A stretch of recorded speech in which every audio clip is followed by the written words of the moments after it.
I'm Dean Stott. And I'm Alana Stott. And you're listening to Behind the Scene podcast. In this special season 2 in collaboration with 511, we're going to go back and interview those who are in front of the camera and behind the camera from Toughest Forces on Earth. Toughest Forces on Earth was an incredible show and we were both delighted to be part of it. We got to meet some of the most incredible forces around the world. Like any other viewer, we were left wanting more, so we wanted to find out more about how they work, why they work, and what it is they do. This season will give you that. On this episode, we'll be interviewing Lt Craig Jungers from the US Navy EOD. We'll be talking about their lengthy selection process, maintaining physical standards, and how they defuse everything from grenades to nuclear weapons. I hope you guys enjoy the show.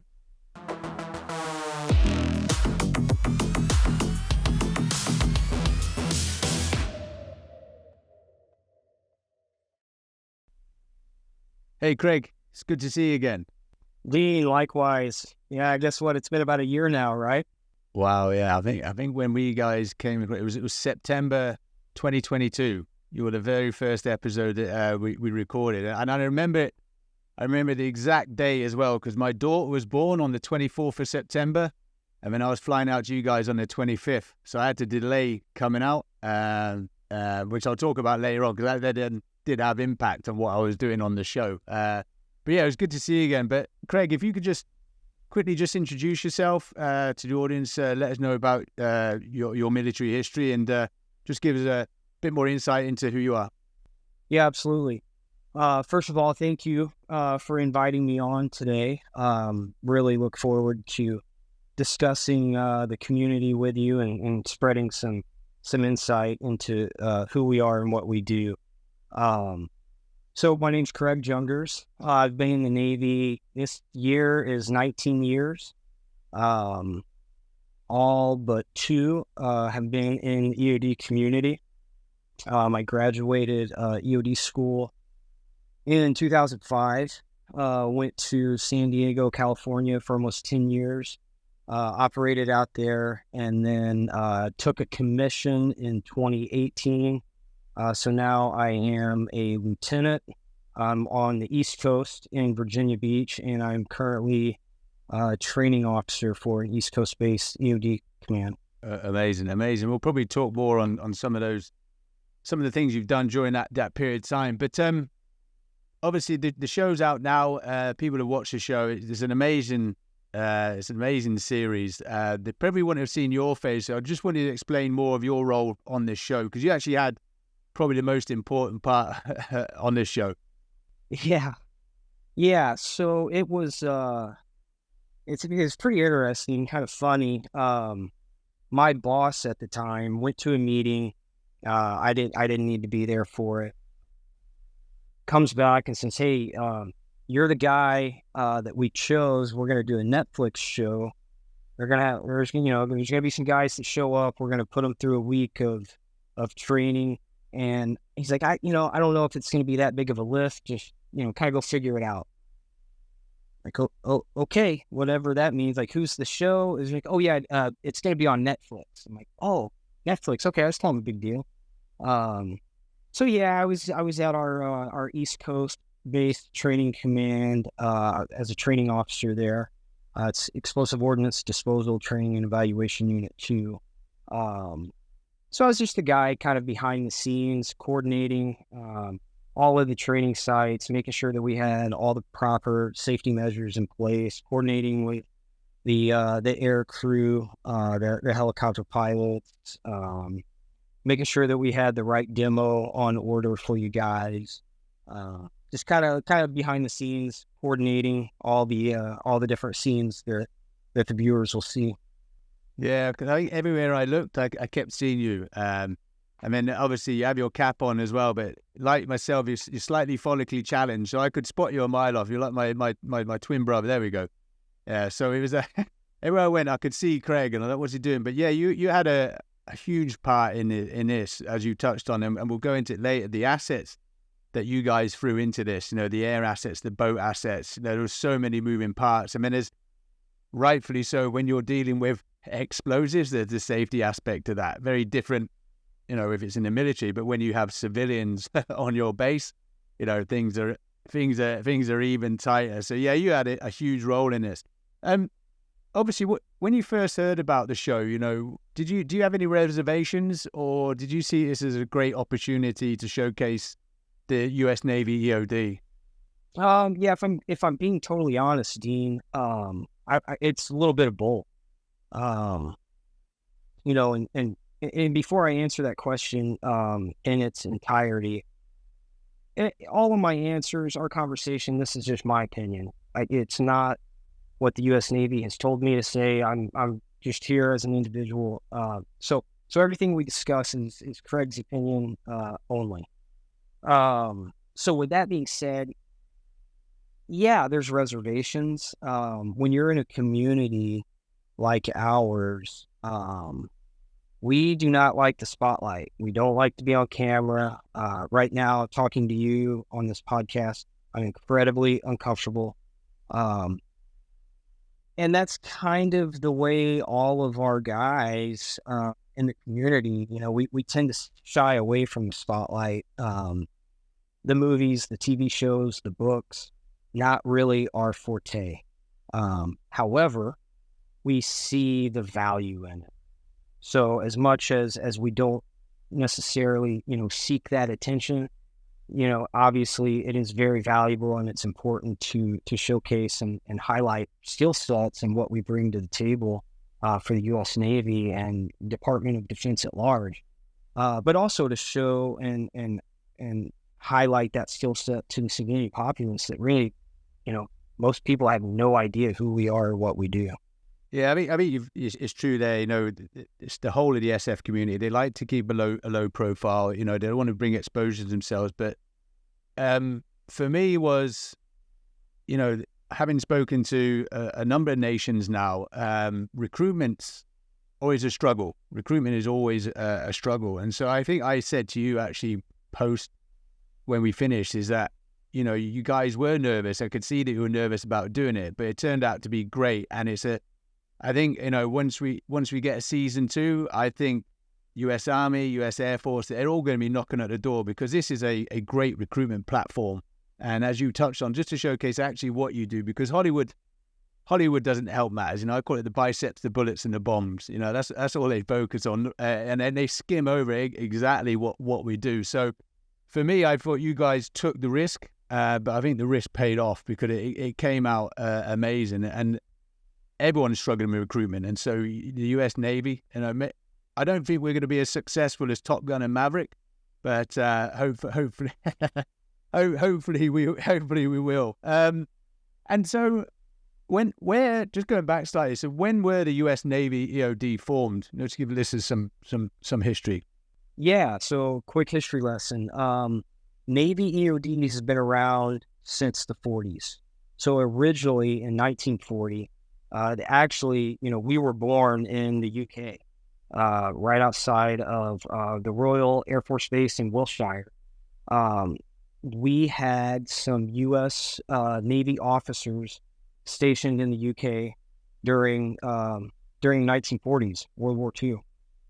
So the UK was facing problems with German-influenced mines. These officers took note of that and knew that in order to prevent the war from reaching U.S. soil, we need to get smart on these German-influenced mines that are posing as a problem to the UK. So a handful of officers went through mine disposal school in the United Kingdom in 1940, and they brought that back to the United States. So by 1941, the U.S. Government, U.S. Navy, we stood up our own mine disposal school, thanks to the help of our British brothers. And by 1942, we moved out of the water and onto the land. We saw the value that the mine disposal school had, so we expanded that to a bomb disposal school in 1942. So we had both kind of underwater and bombs at the same time, but they weren't necessarily, you weren't cross-trained in both. So 1945 rolled around, and the Navy decommissioned the mine disposal school. and the bomb disposal school and combine them both to create Naval School Explosive Ordnance Disposal. And that's what we've had since 1945. Wow. Oh yeah. Amazing. And I think what's unique about your unit, I actually, before I joined the SBS, I was Royal Engineers, and so we have our own EOD teams within Royal Engineers, and I think also within the Army we have the Royal Logistic Corps as well, and then we had the Royal Navy. So the Royal Navy would be the clearance divers, but then when we had operations in Afghanistan and Iraq, the Navy weren't involved with them. It was that primarily was left to the Army to deal with. Where you guys differ, and probably the best EOD in the unit as well, you operate on the land and you operate underwater. You guys are actually with the teams as well. I was fortunate. I was the senior diving instructor at the Defence Diving School from the Army side, the Royal Engineers, and I used to work alongside the Royal Navy, the clearance divers. So I used to see these guys all the time. But for you, yeah, again going back, yours is slightly different. Are you probably the only unit in the world, the EOD in the unit world, that does operations on land and underwater? Is that right? Yeah, pretty much. The way you described the setup in the UK, that's pretty similar around the world. The US Navy, that's the first thing we do in our pipeline. When you raise your hand and say you want to be an EOD tech, first thing they're going to do is throw you in the water. That's primarily where we operate is in the water column, down to depths of 300 feet or more. So yeah, diving and becoming a good proficient diver is the first phase of becoming an EOD tech.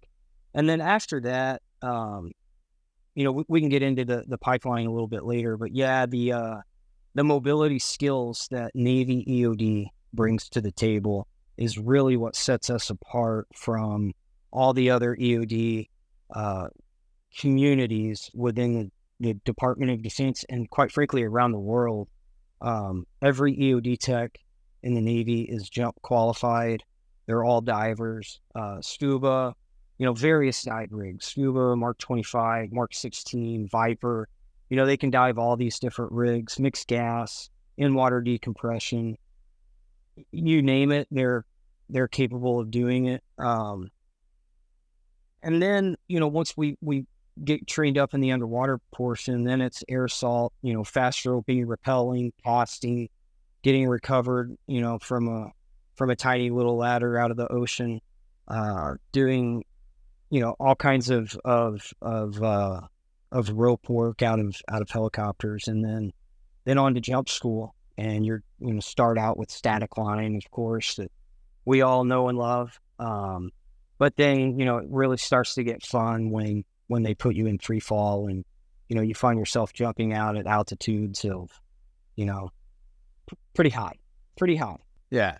I think because obviously you're there to support all the units, that you need to have those insurgent capabilities to be able to work alongside them. So you guys, obviously, your skill sets are much higher.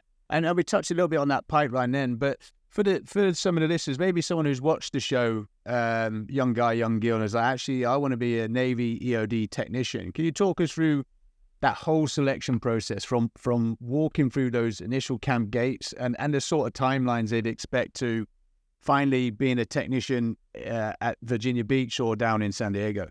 Yeah, for sure. So, my pipeline, back when I did it, it took me 2 years. From the day I stepped foot into the pipeline program until the day I stepped foot in my first command in San Diego, it was 2 years to the date. And that's pretty similar. Some guys can do it a little bit shorter. I had a couple hiccups along the way, but so if you're a civilian and you think that you have what it takes and you want to give it a try, you go talk to your nearest Navy recruiter. They put you in contact with a Navy Special Operations mentor, and that's either going to be an EOD tech, a SEAL, a diver, somebody of that nature, and they're going to kind of mentor you up until you go to boot camp. That could be 3 months, 6 months, 9 months, and a year. And that mentor is assigned to your region. He's going to meet with you, weekly, semi-monthly, and they're going to make sure that you're staying in shape. You're doing everything you need to do. Your grades are good. You're passing all your classes. You're staying out of trouble. And they're going to make sure you're physically fit, number one, in order to start the pipeline. Then you're off to Navy boot camp.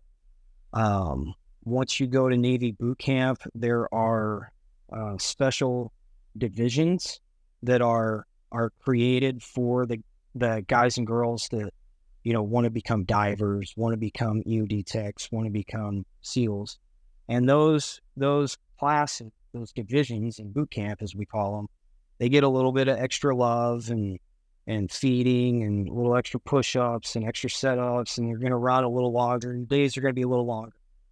And then once you get done with boot camp, you go through what we call dive prep. So we send you to dive prep, and that is to really separate, the people that really want to be there and the people that thought they wanted to be there. It's a couple months long. And it is every day. I think your days start around 5 a.m. And you're in the water all day long, 5 days a week for 2 months. And it's not obviously just in the water, but they're preparing you for dive school. They're going to make sure that you're physically fit, you have the will, you have the capability, and you can be trained. If you make it through that, that's where we experience the most of our sessions in the pipeline is during that first 2-month period. If you make it through that, then you get to go to dive school. We send you to dive school in Panama City. That's about 2 months long as well. And you start out with just basic scuba. They teach you, all the dive physics. You pretty much learn the entire US Navy dive manual before they ever let you, put a regulator in your mouth. So the academic portion is just as important, if not more important, quite frankly, than the physical act of diving. That's not too bad. That's pretty easy. Most guys enjoy that, but it's understanding the dive physics and what can go wrong if you're not careful. So you go through dive school, and like I said, it's basic scuba. It's Mark 25. It's Mark 16, which is our mine countermeasures diving rig. It's got a low magnetic signature. Rebreather, doesn't produce any bubbles. Electronically driven. It's quite robust. So you learn, you get qualified in all of those different platforms. So you're about 4 to 6 months into the pipeline right now, and you haven't even hit day one of EOD school. So then you get to EOD school, and EOD school, when I went, it's in Eglin Air Force Base in Florida. As a student, you're there before the sun comes up every morning. You go through your day of training, and then you have to stay for study hall because the academic requirements are so intense and so rigorous. You're not getting home until 7:30, 8 o'clock at night, and that's Monday through Friday. But you're learning everything from basic tools and methods, basic application of explosives and demolition, ordnance identification, fuse functioning, everything from a hand grenade all the way up to a nuclear weapon. You learn it all. They do a really good job there of exposing you to pretty much any type of weapon system in the arsenal that you could potentially encounter. So it's how to identify it, understanding the hazards associated with it, and then how to render it safe. That's kind of the name of the game throughout the schoolhouse. And that process is about a year long, assuming you don't have any academic rollbacks in your quest, which is not common. A lot of people, they'll fail a test or two and they end up having to get rolled back in training and repeat a division. So a year is best case scenario. A lot of people, it'll take them a little bit longer. Then once you get finished with that, you go to our underwater division, and then you focus on linked mines, bottom mines, moored mines, you name it, anything in the water column. We get the Navy students get an extra 2 months of school on the back end. After all of that, and after, because we all go to school together, the Marine Corps, the Army, the Air Force, they all come to the Navy EOD school. But when they all graduate, they get their badges and they go off to their units. The Navy guys have 2 more months of training that they could wash out at any point in time. And that's where they focus on strictly the underwater demolition, and attacking any sort of explosives in the water column. Once you're done with that, we graduate you, we put a badge on your chest, and you have about 6 months of follow-on training before we send you to your first team. So we're going to send you to jump school at Fort Benning, Georgia. You're going to finish that. Then you're going to go to an intermediate stop where we're going to teach you how to shoot, move, and communicate, the very basics of weapons handling and how to, be safe with a loaded gun in your hand. And then we're going to send you out to San Diego, where you kind of finish up your pipeline out there. And that's where we get you qualified to fast rope, rappel, jump out of helicopters into the water, which is what we call casting, and recover you. You're going to get your basic communications training out there and how to use and program all the radios that we're responsible for knowing and maintaining. And then you're going to go to SEER school. I forgot about SEER school. You're going to go to SEER school now, and so you're going to try to evade and not get captured for a few weeks in the mountains. And then after all of that, we'll cut you orders, and you're good enough to go to your first platoon at either San Diego or Virginia Beach or one of our 2 overseas commands in Guam or Spain. Then once you get there, you're a new guy. You're a new guy right out of school that hasn't done anything. So you've got another 2 years in front of you of nothing but learning, being the new guy on a team and actually learning the craft for real before you ever make your first deployment. So it's, you're about 4 years in before you ever could potentially do your job for real, per se. So it's quite a long process, and most guys don't make it. Quite honestly, the attrition rate right now is pretty high for Navy EOD. Last I heard, it was the highest attrition in the Navy, because it's not just physical. The academic standards are so high. There's no room for error when you're dealing with a dangerous weapon system designed to kill and maim you. Yeah, I always say you could have the fittest person in the world, but if they can't even operate the radio or do their tasks, then they're useless. So obviously, you guys, have to physically be fit, but academically be up there as well. Wow, that's probably a 4-year process. That's probably the longest I've ever heard about a selection process. But there were some things that were jumping out. I sort of smiled when you said that the guys actually enjoy the diving and rather than the physics, because it's the only time you can hide from your instructors underwater. No one's shouting it. Yeah, the instructors are down there screaming at you. You're not doing push-ups. You just breathe and stay alive. I can do that. That's easy.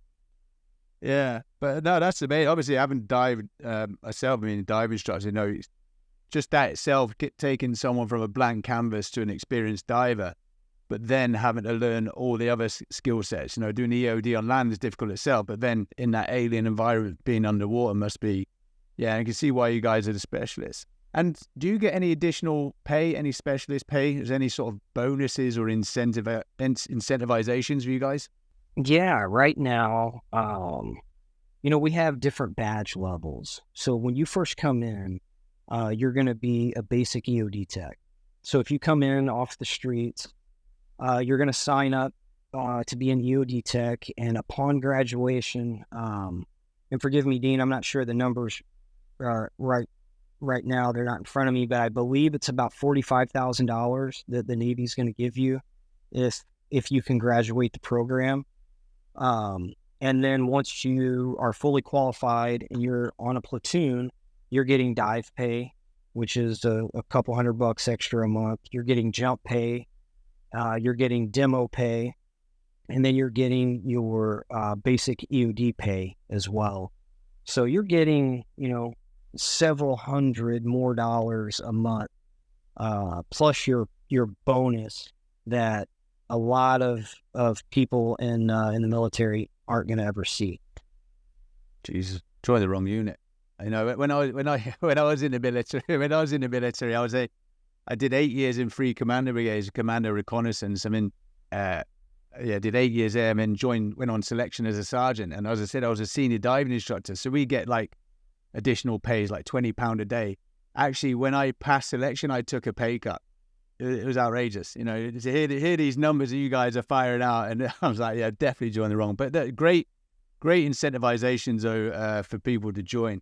We'll probably just touch on the show, and I'd love to go back some more on some of those EOD stories. So the first thing that we did is we ended up doing a PT with your guys, and I think they'd finished their dive phase. It was at the EOD school where we joined them in Egland. And well, the first thing that took me was these UDTs, these tight shorts. I'd never seen it. Don't get me wrong, I love wearing tight clothing. I've got a good phrase that tight is right, loose is no use. But these things were beyond it. So, and we ended up doing PT with your guys. We ended up doing the press ups. We did the swim. We did the run. Can you talk us through what that process is? Because I think there's a chart on the wall, and these guys have to hit a certain standard and have to maintain that throughout their course. Yeah. So that standard is the standard in order to graduate the program. It's the standard. It's the same standard that you have to pass to get accepted into the program, but also maintain that level of fitness really throughout your career. But we have to make sure before we graduate you can do the minimum number of push-ups, the minimum number of sit-ups, swim, and run in the required times that we determine. And then you're really expected to do that throughout your career. If you fall below those standards, you're not really upholding the badge and what it means to be an EOD technician. So, we'll find another job for you if that's what it takes.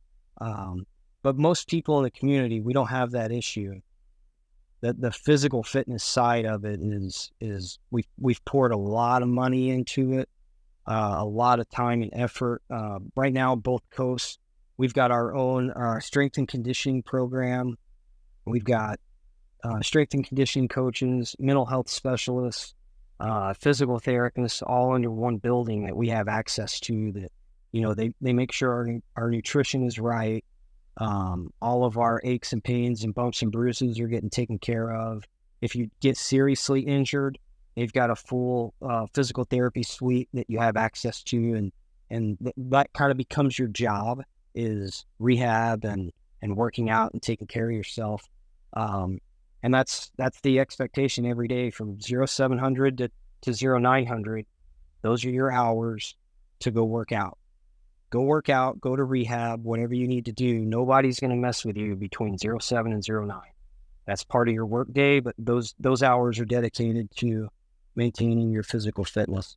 But it makes sense, you guys have spent millions on these guys, getting them through the program, so you need to keep them in the program. So that extra expenditure for mental health, for that rehab, that makes complete sense. I joined the Army in 1995, and some of the stretches I think they're illegal now, but I've seen over the years the evolution and the introductions of these rehabilitation programs, which are great. And so we did the PT, and I did see these guys were fit. I'm very competitive, so these guys pushed me. But I do like the fact that they have to maintain that throughout the course, but also when they're in their units. What we used to use, and it's not an excuse, but as with diving, with decompression, it saturates into the fat, so you need to have minimum fat on the body. So that used to be our excuse for giving them a good thrashing. I don't know if you guys use the same. That excuse is still alive and well in Navy dive school. Oh yeah. It's dive physics. You can't change dive physics. Nope. And then the first exercise we did, I remember the production team were like, "Oh yeah, we're going to do an RTB." And how's that? What, a return to base? Because that's what we know as an RTB. But the first time, me and the guys, we know a lot of the terminology and the mnemonics. But RTB was raised toe beach. So we took the first thing that happened was Cameron had the sonar, and we had to locate this device, and I had to place a charge on it. One thing that really impressed me, you talked about your selection process, the time that you have to spend with these guys underwater. The Cameron had never dived before. They literally threw him on a PADI course over the weekend. And next thing, this ranger who doesn't like being in the water is underwater with me, which was great. But one thing that was a comfort, I've dived UK, and it's, I say it's black as a witch's tit. You can't see anything. But in Eglin, you had beautiful water. It was like 30 meters visibility. It was nice and warm, and so really that alien environment that was eased because of that. But it was a great exercise. But can you talk for us, some of the potential safety issues we're doing on those RTBs, not just for the divers in the water, but also for people around me? Because I know when we did that exercise, there was, as you were coordinating, so much safety. There was vessels that couldn't be within so many kilometers. Can you just explain what actually goes on underwater then, but also behind the scenes? Yeah, that's one of the more challenging and robust parts of our job. That, like you said, it requires a ton of coordination, a ton of oversight and supervision. Everything from the dangers and hazards of diving, number one, but also combining the hazards of diving with the application of explosives underwater. Now we're going to add another layer of oh shit, what could possibly go wrong to this scenario? And then weather conditions, environmental factors, and sea states are taken into account as well. But then, if we know we're going to go out and do an RTB exercise, like you mentioned, is Race Toe Beach, we're going to go out and find an underwater hazard, a naval mine of some sort, whether it's moored or on the bottom, whatever, doesn't matter. But before we do that, we're going to send out notification to the Coast Guard, to the Navy, to Merchant Marines, and let everybody in the area know, hey, in this OPA area, we're going to be using, live explosives. Stay X amount of feet away or yards away. Once we get that clearance, we'll go out and execute and do our job, and we'll put guys in the water with various sets of tools and equipment, because it's not always nice and warm and clear like it is in Eglin.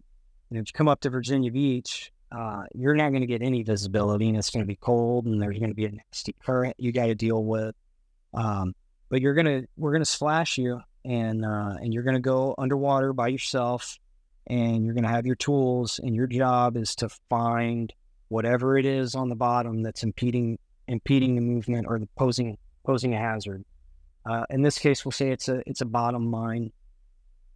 So you're going to use your tools and techniques and methods that we've taught you. You're going to successfully locate this device without setting it off, and then you're going to do what you need to do down there. You're going to identify it with key ID features that every mine has.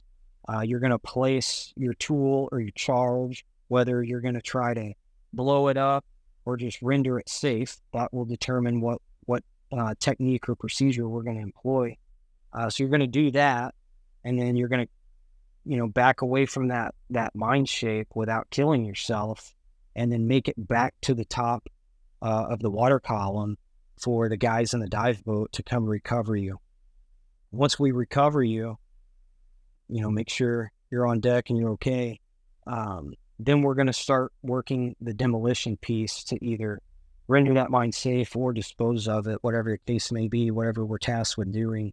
But once we do that, once we have a successful detonation underwater, we're going to go back down and check out that mine case and make sure that our intended application, we have the results that we need, and then we'll take another set of tools and equipment down, and we'll raise that mine to the top with some lift bags and various techniques that we have, and then we'll tow that mine as far as we need to in order to have it beached.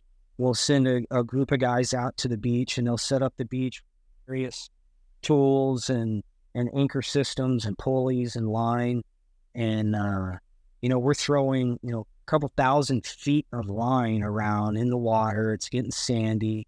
We're towing a 1,000-pound mine shape, and, we're sending, young guys in the surf zone to exchange lines and tie them off and coordinate that piece. And then we hand the tow line per se off to the beach crew, and then they take over, and it's a seamless transition.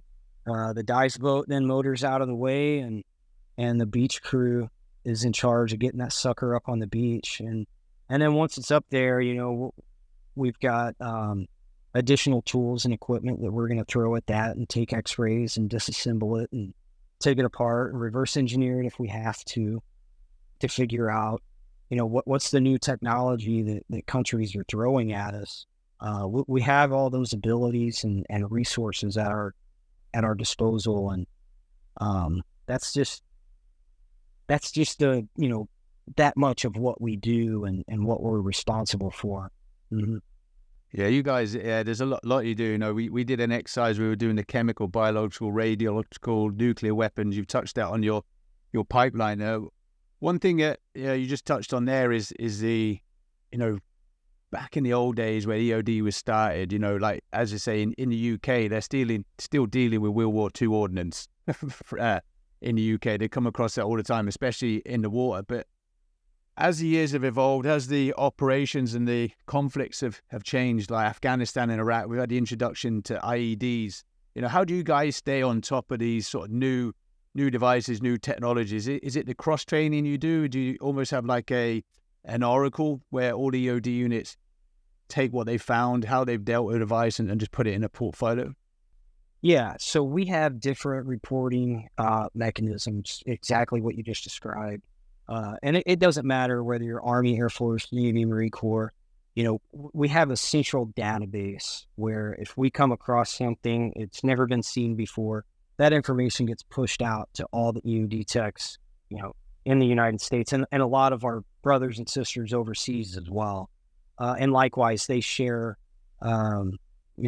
intelligence off the battlefield with us as well. But for the Navy specifically, we have a very robust training continuum. Once you finish the pipeline, once you get to a platoon, your training, it never stops. It's a cat and mouse game with what weapon systems are being employed. For 20 years, like you mentioned, it was the IED and how effective it was in Iraq and Afghanistan and Syria, East Africa. It's cheap technology. It was easy to employ. It was easy to conceal, and it was highly, highly effective. So yeah, we had to kind of become masters of defeating, the bomb maker's imagination, because it's literally that easy. You can make a bomb out of anything.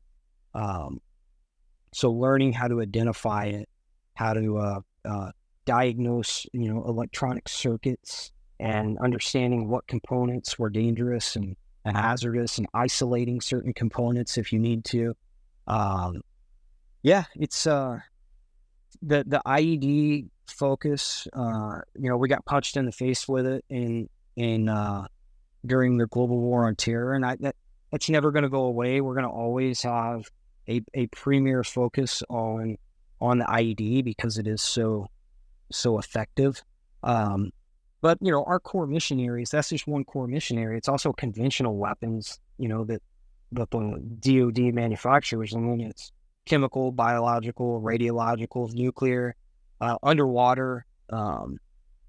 So, yeah, it's quite robust. And like I said, it's a cat and mouse game between, here's the fundamentals of like you mentioned, World War II ordnance that's still around and still posted. But then again, here's the most state-of-the-art piece of ordnance that, has every influence firing mechanism known to man put in it. You can't really defeat. So how do we beat that? Yeah, that makes sense. Yeah.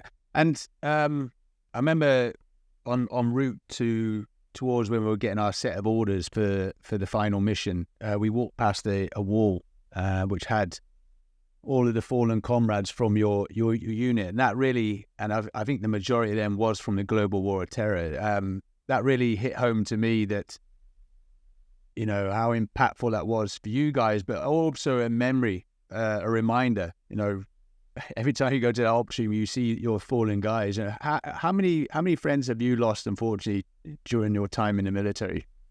So over 19 years, I came into the community, and we had already lost a couple of guys by the time I had graduated.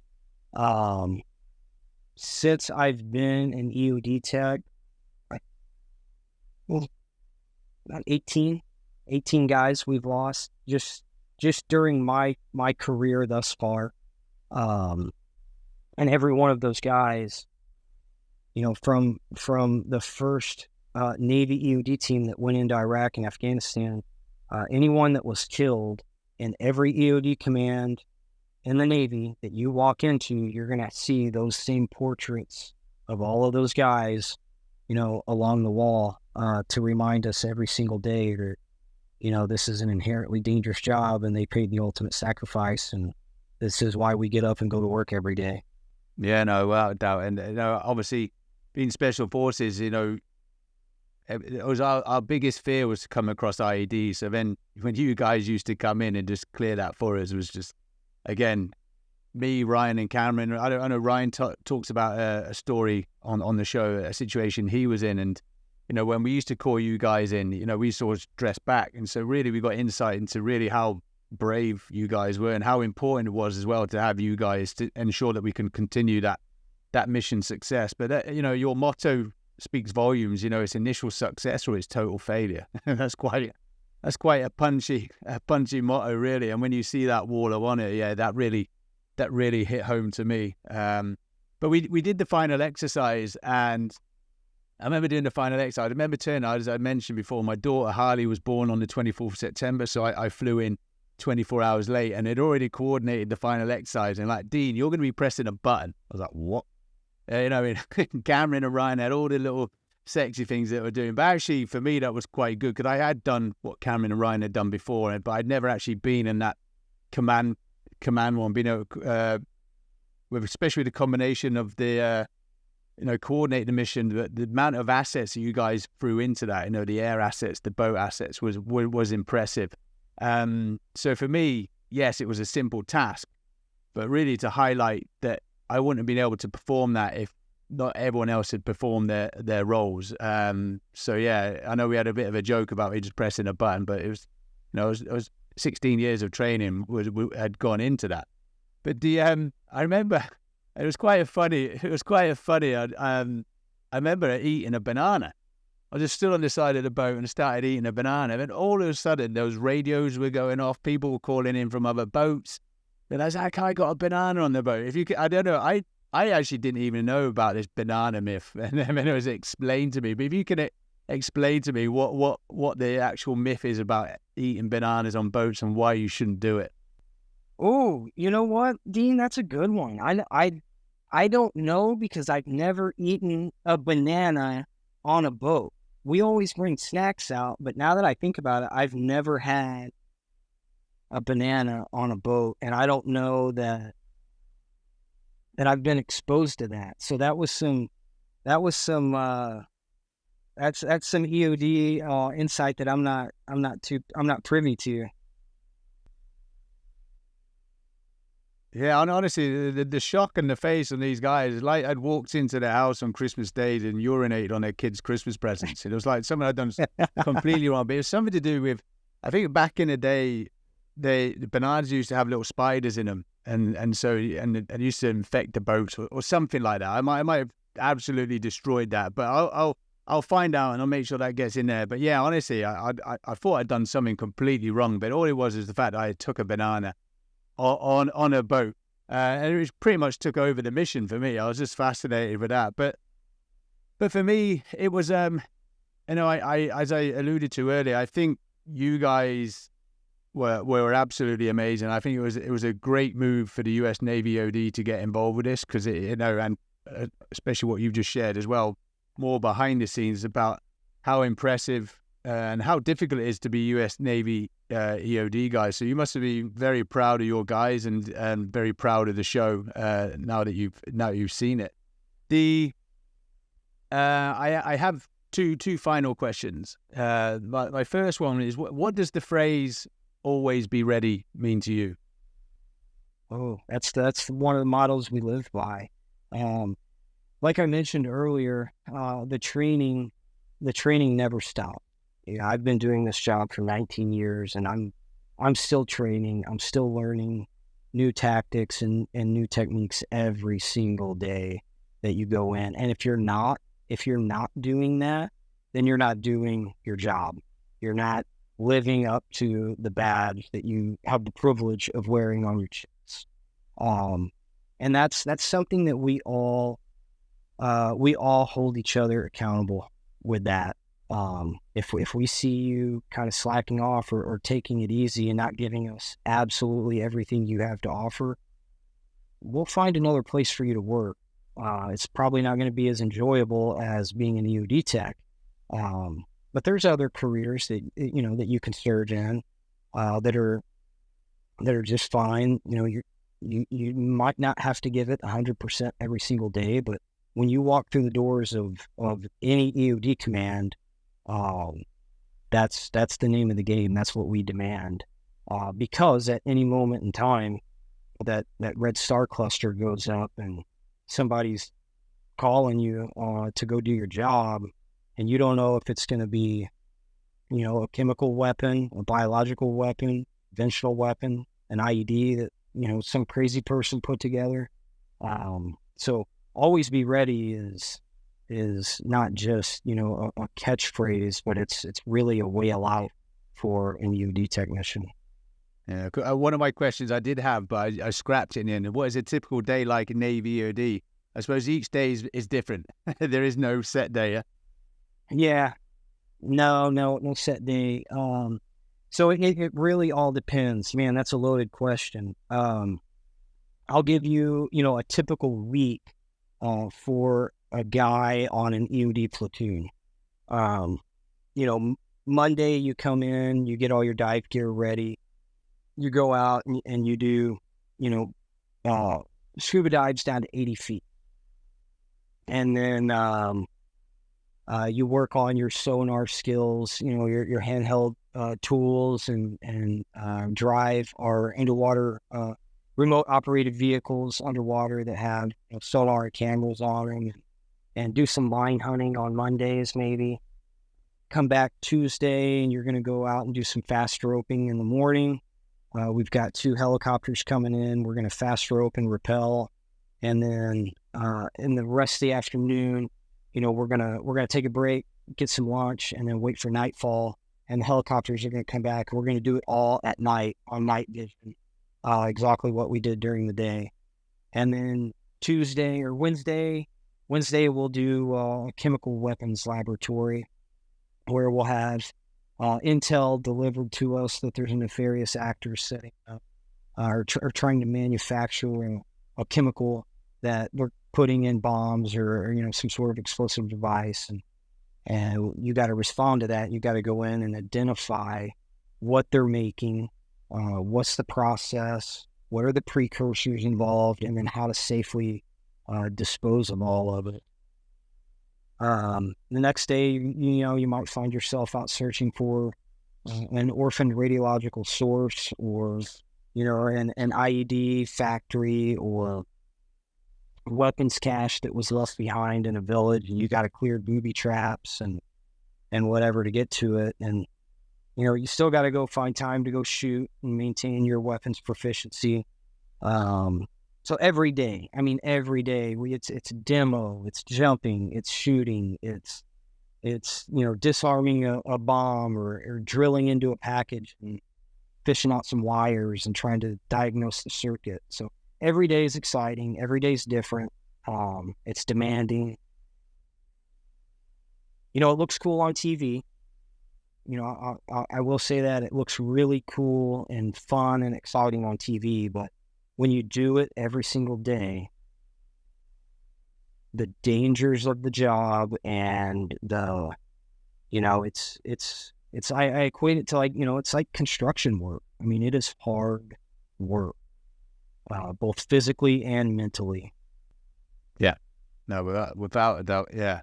And my final question, US Navy EOD, who do you class as the toughest force on Earth? Oh, Navy EOD, hands down. Navy EOD side, yeah. You can't have that easy. Oh, aside. Yeah, aside. Apart from you guys, you're up there. Who's the toughest force? Well, I'm not going to give the SEALs any credit at all. They're probably 4 or 5 on the list.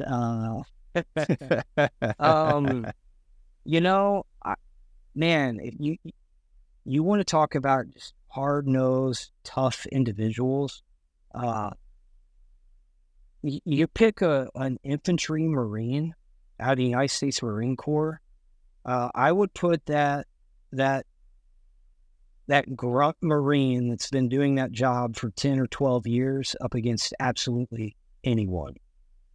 We were with those guys in Afghanistan for a little while, and God bless the Marine Corps. I love them. The mental toughness and discipline that those guys have. They're not special forces. They're not special operations. They don't get the glitz and glamour that the soft community at large gets. But your grunt Marine that's been doing that for a handful of years might be the toughest son of a bitch around. Good answer. Great answer. And the US Marine Corps will love that answer as well, yeah. And of all the countries it went to, we all got little gifts and gizzits, and we were presented with these, and I think these were blasted. They blasted these into these, which was great. My only concern was the spelling mistake on my surname. It got Scott and not Stott. So I'm just wondering how I can get that edited. Send that back. I'm only joking. Send that back. Take a picture of it. We'll blast you another one and get it out to you ASAP. I actually like it. You're not the first person to make that mistake, no. But Craig, joking aside, from myself and Cameron, we had a great time on that show with you guys. It's so professional. Likewise, there was a great sense of humor, but also from the Special Forces community, just a huge thank you as well, because you do a job that I work with the bravest guys in the world, but when it comes to explosives and IEDs, we put our hands up. You guys are the specialists, and you keep us going and keep us on the battlefield. So thank you so much. Yeah, Dean, thank you for the opportunity, and likewise, the professionalism that you guys brought last year when we did the filming did not go unnoticed. We really appreciate that. Thank you guys for highlighting what we do and giving me the opportunity to come on today and share my little experience that. Hopefully I can shed some light on what we do and who we are, and get some good candidates to come through the door to take over where we leave off. Yeah, that's the aim. Thank you so much, Craig. All right, Dean. Thanks a lot.